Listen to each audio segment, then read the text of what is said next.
Daniel blinked, realizing he had fallen asleep. On the rough floor of the maintenance closet, he had a dream about his mother, and he dreamed of her smiling. Waking up, he noticed a pair of shoes in front of the closet door.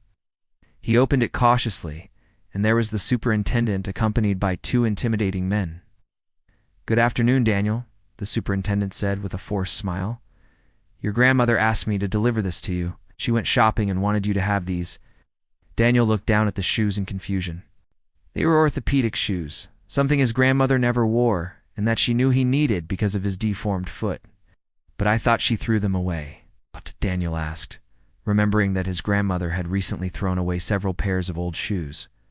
"Yes, I retrieved them from the trash. Said they might come in handy someday," the superintendent replied vaguely.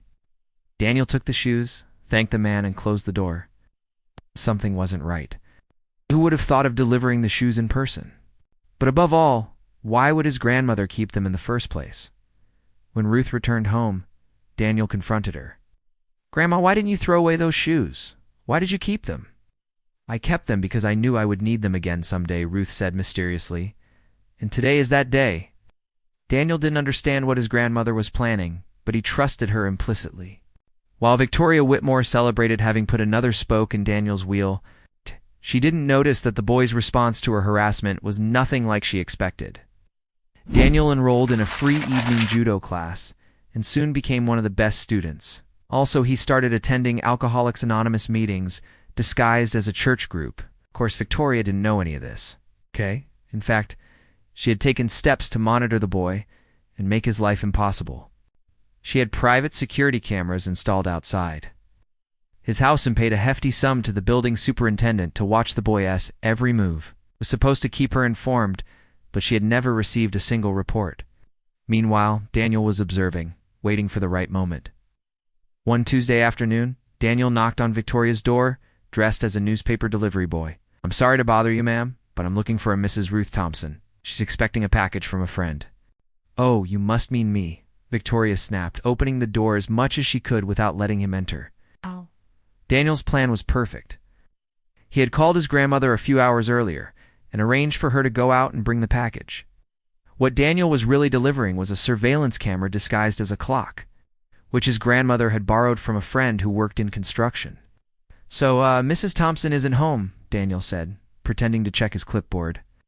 "I'll leave the package with you, ma'am."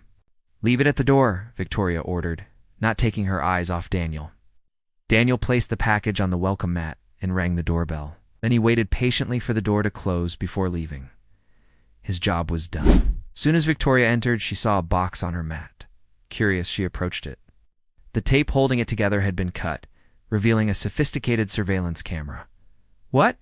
she cried out, grabbing the box. Suddenly, the front door opened. "Daniel, what is the meaning of this?" "The meaning, ma'am?"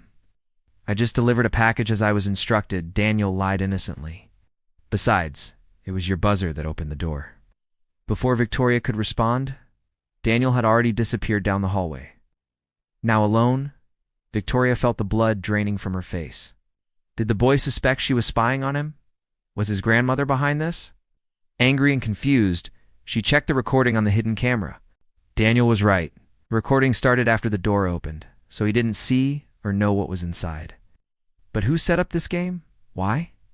The answer came during the following weekend. Victoria received a visit from a lawyer specializing in privacy rights. "It's Mrs. Whitmore," the lawyer began. "I am representing the Thompson family. We are aware that you have been violating their privacy by installing cameras around their residence." "This is absurd. Don't talk nonsense," Victoria snapped. "A child is nothing but trouble." "We disagree. Daniel is a victim of your malicious actions, and we demand compensation for moral damages caused to both him and his grandmother," the lawyer said calmly. Victoria sat stunned. It was true. Even though she hadn't physically touched the boy, her actions had caused him significant damage. But how much? According to the lawyer, enough to ruin her financially. Victoria dismissed the man and threw herself into a chair, her face drained of color. This was a turning point in her life. The conflict with Daniel had revealed a truth she had tried to deny for years. She was sick. Not in the body, but in the soul. 8 years ago, when her doctors announced that she would never walk again, something inside her broke.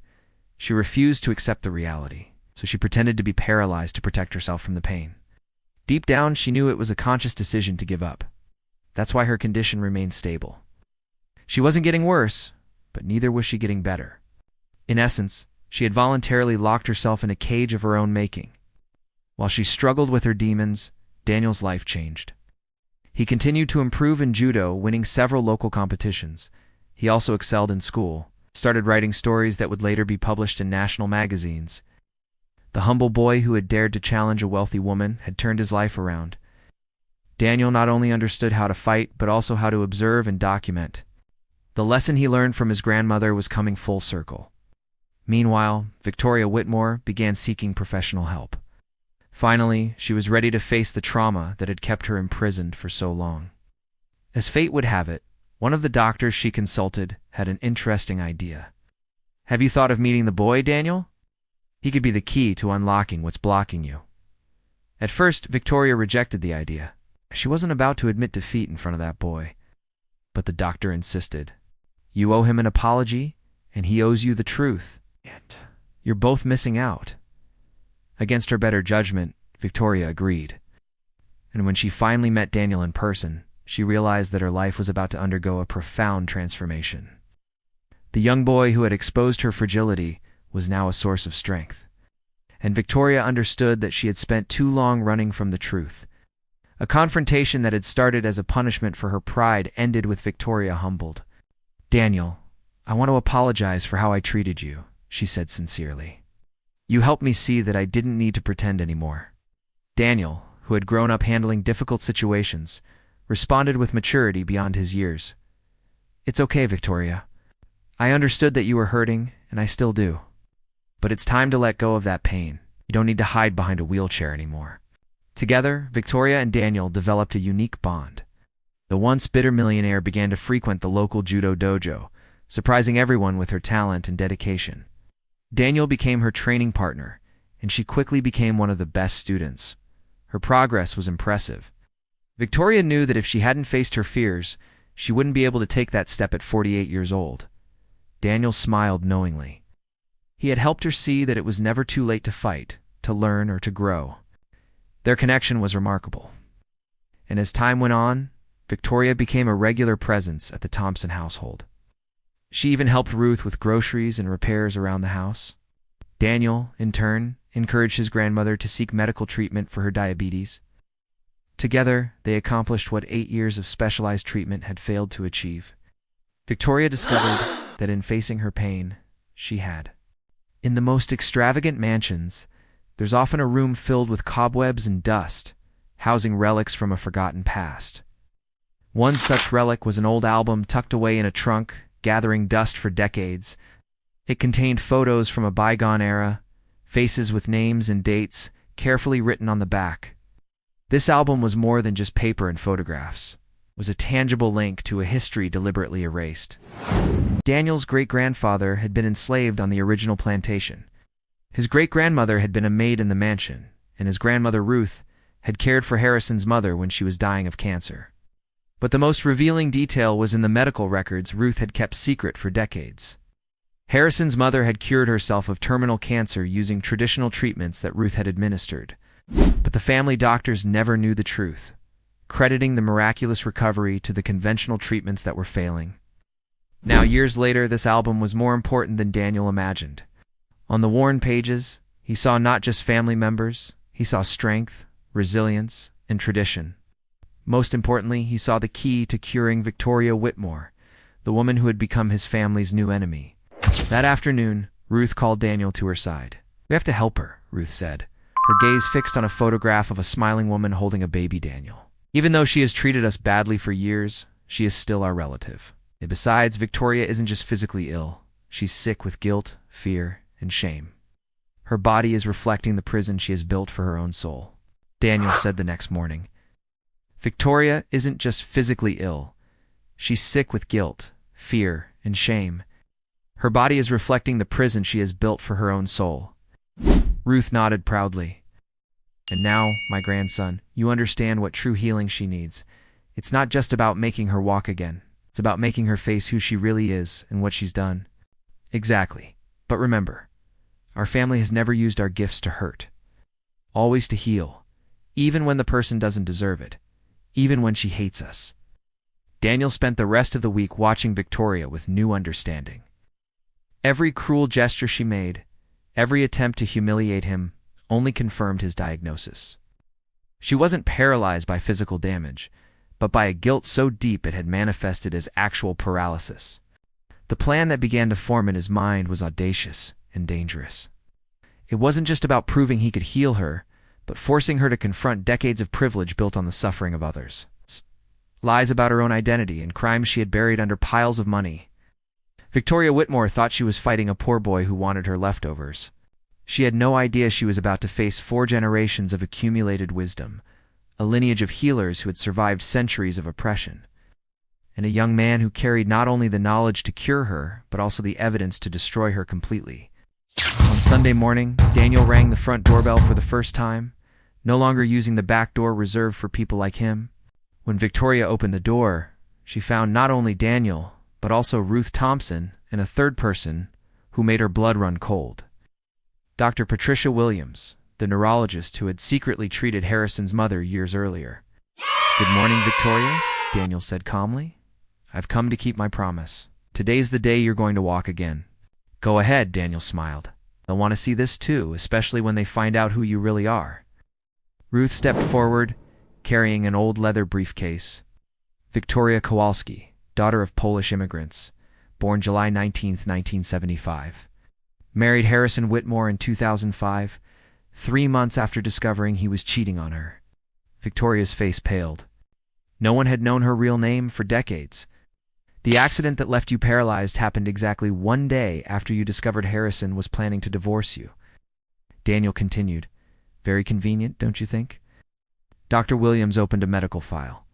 "I treated Harrison's mother when she was dying of cancer. Ruth here was the one who actually cured her, but the family never knew. I kept all the records, including the neurological tests I performed on you after the accident." "Your tests always showed normal neural activity," Dr. Williams said coldly. "But you paid me very well to keep that a secret, didn't you? $5 million to confirm a non-existent paralysis?" Victoria staggered, leaning against the doorframe. "You can't prove anything." Daniel smiled and took a digital recorder out of his pocket. "I can. You know that monitoring system you installed to keep an eye on your employees? It worked very well for recording your phone conversations, too." Victoria's voice echoed from the device. "Dr. Williams, I need you to stick with the diagnosis. If Harrison finds out, I can walk. I'll lose everything in the divorce." Daniel connected his phone to a portable speaker. The videos began to play. Victoria getting up from her wheelchair to reach something high on a bookshelf, walking normally through the garden in the early hours of the morning, even running on the treadmill in her private gym in the basement. "Stop!" Victoria yelled, but her own voice on the videos betrayed her, talking normally to staff when she thought there were no witnesses. "There's more," Daniel said softly. "Harrison's medical records. He altered his will while he was sedated after his heart attack. It's the same Dr. Williams who confirmed your fake paralysis also falsified your husband's death certificates." Dr. Williams hung his head. "She blackmailed me. She said she would reveal that I had covered up the fake paralysis. If I didn't confirm that Harrison died of natural causes..." "Harrison was poisoned," Ruth said with the authority of someone who had seen similar symptoms for decades in a hospital. "Digitalis extracted from the foxglove plant. It kills slowly, simulates a heart attack, and is almost impossible to detect after a few days." Victoria collapsed in her wheelchair, realizing that her world of lies was completely crumbling. "You don't understand? He was going to leave me with nothing. Gave the best years of my life to that man. And now, Daniel,